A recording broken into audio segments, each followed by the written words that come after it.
He said that Nathan III tried to call out Reco as he was running out the door, but before he could get the second syllable out, Martin delivered the fatal cut.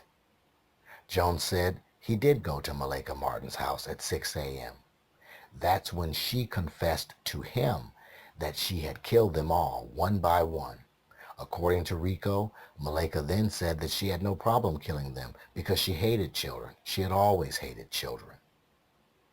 Jones said that when they got to Tamika Terrell's house early that morning, he said, Kai cut the fuck out of her, not I cut the fuck out of her. You know, because the nickname Kaya was so long that he had to shorten it further, and even though he could provide no letters from jail in which he ever referred to her as Kai. He said he wanted to report the murders to the police, but he had a haircut scheduled for that morning, and his barber got really mad if he kept her waiting. And he couldn't call the police after his haircut because his barber had insisted that he take her out for fish. Jones denied having told Detective Childs, "You knew it was me all this time." He said that he jumped out of the police station window because he knew that Malika Martin and the Detroit police were trying to frame him for 5 counts of murder. This trial had one of the most bizarre cross-examinations I've ever witnessed in all my decades of trial watching. He had an answer or an argument for everything. He looked stupid as hell. Reco had brought a sheet of paper with him to the stand that he kept glancing down at during his direct examination. The prosecutor asked Jones what that was. Jones said that it was a script his lawyer had written out for him.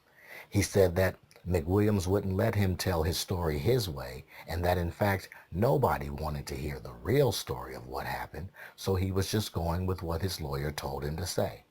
He said, "I've been acting out a script this whole time."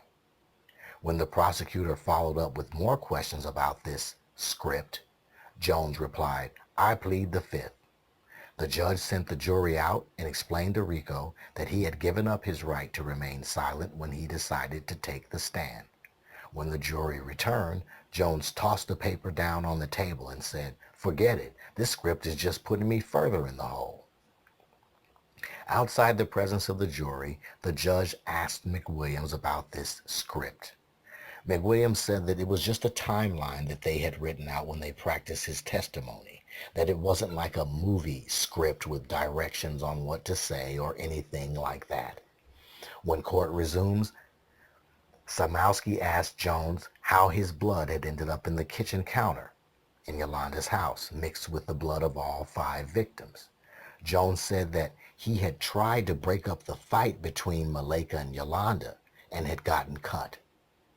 When asked how a mixture of the victim's blood had ended up on one of his shoes, Jones said that the DNA test must have been flawed, that perhaps they got contaminated or something.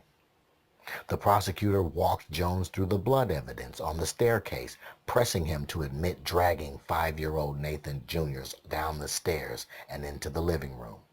And that's when Reco started with the fake crying. You know how a person scrunches up their face and their voice is out, but there's not a single tear on their dry-ass face?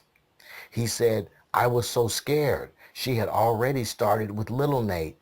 And then came one of the most dramatic moments of the trial. Rico's mother, Janet, who had come to court each day surrounded by bailiffs and who had sat quietly and respectfully behind her son in the gallery, suddenly began to sob audibly.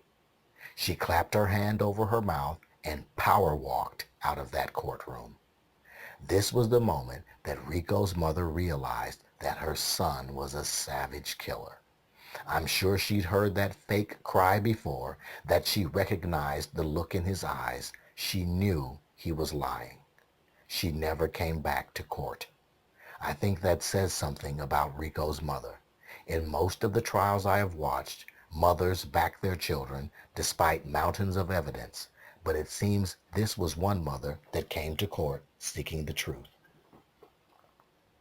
After 2 hours of deliberation, Jones was convicted of 5 counts of murder.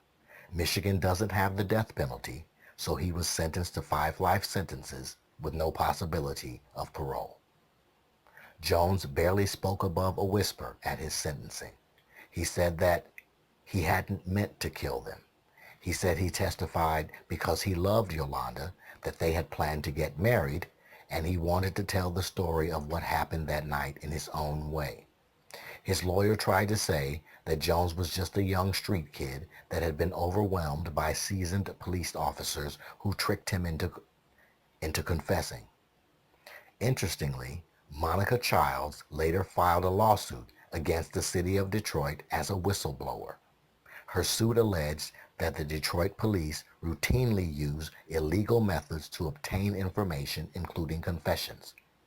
The case was settled on undisclosed terms. Jones appealed his conviction, still arguing that Martin was the real killer. His appeal was denied. Jones's life behind bars was pure hell, and he deserved every bit of it. I've been able to interview 2 inmates that knew Reco Jones.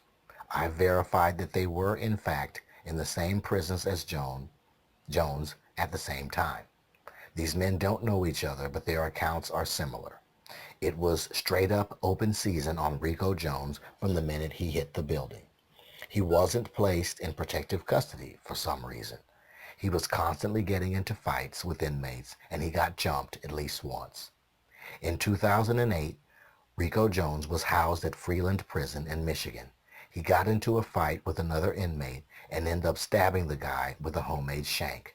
When 2 guards tried to intervene, Jones stabbed one of them as well. He went on trial for the stabbing and 2 assaults. He was acquitted of the stabbing, but convicted of 2 assaults. They added 47 months to his 5 life sentences and transferred him to another prison.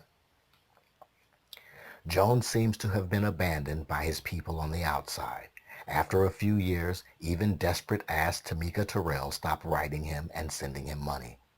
Neither of the former inmates I spoke to could recall ever seeing him lining up to go to visits. He never had any money for extras and snacks from the commissary. Reco didn't take classes or try to learn a skill. He tried telling people that he was in prison for shooting someone during a gas station robbery, but that never held up for long. People somehow found out the real reason he was locked up. There would be threats, fights, and it was off to a new prison. By 2017, Reco's life was a prison within a prison.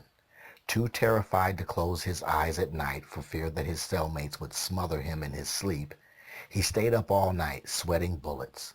He only slept when everyone else was out in the yard during the day. He was totally nocturnal, like a vampire. He kept to himself, leaving his cell only for meals and doctor's visits. He slid deeper into loneliness as days turned into months, turned into years, turned into decades. The only human contact he had was being patted down and cuffed to be moved from one area of the prison to another, and the occasional pummeling and choking he got from other inmates. Jones took a tour of the entire Michigan prison complex. It was just prison to prison to prison because he was hated wherever he went. In October of 2019, Reco Jones's pathetic excuse for a life came to an end when he died in prison at the age of 45. There was a post on the Detroit Police Facebook page announcing his death. There are no obituaries or memorials for him anywhere, and that's very fitting for such a worthless loser. If you look at these mugshots, he does look sick. He looks grayish in color and all bloated. Anyway, whatever it was, he deserved it. I'm happy to report that Erica moved away from Michigan in order to heal. She has been blessed with 2 more children, a son and a daughter, and is doing well. She says she still misses Yolanda and that she donates something every year on her children's birthdays. Join me next time for another True Crime Register. Thanks for listening. Stay healthy and safe.